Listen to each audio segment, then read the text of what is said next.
The book of 2nd Chronicles. In most Bibles, you'll find it right after 1st Chronicles, deep in the historical section of the Old Testament. It picks up the story with King David's son, Solomon, taking the throne.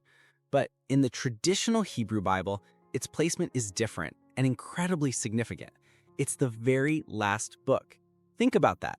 It's the final word of the entire Hebrew scripture, meant to sum up the story so far. Its role is to retell Israel's history, but with a laser focus on the southern kingdom of Judah and its long line of kings, all to make one powerful point. While the book doesn't name its author, it's traditionally associated with priestly scribes from the time after the Babylonian exile. You can feel this perspective in every line. The narrator isn't just a neutral historian listing events. Instead, they're like a passionate coach reviewing game film, pointing out exactly where the team went wrong and where they succeeded.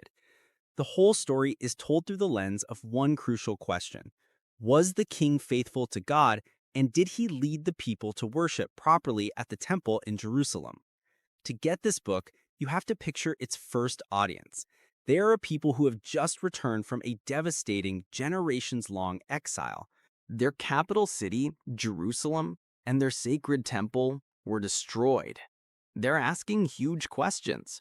How did this happen to us? And is there any hope for our future? 2nd Chronicles answers those questions by looking back. It's a history lesson with a purpose to show the path back to national and spiritual health, all centered on their relationship with God.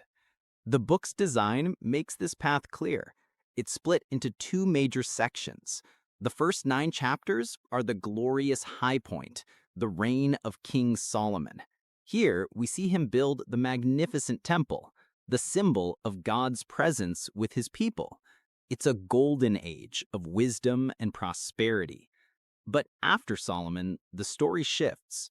The next 27 chapters detail the long succession of Judah's kings, one after another.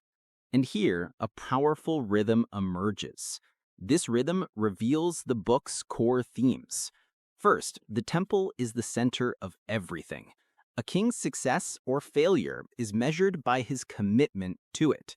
Second, this creates a clear pattern of cause and effect. When a king cleanses the temple and leads the people back to faithful worship, the nation experiences peace and security. But when a king turns to idols and neglects the temple, the nation faces invasion and crisis.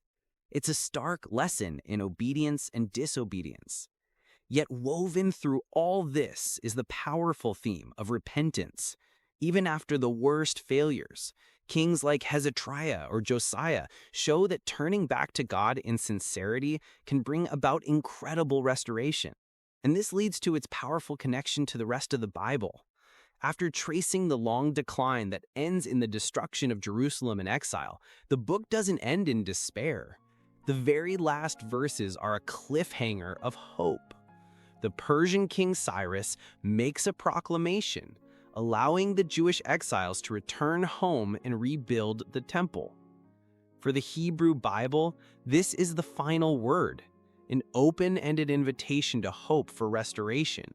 It leaves the reader looking forward, anticipating a true and final return. It sets the stage for a story that is still unfolding, a search for a perfect king who will not fail, and a relationship with God that can never be broken.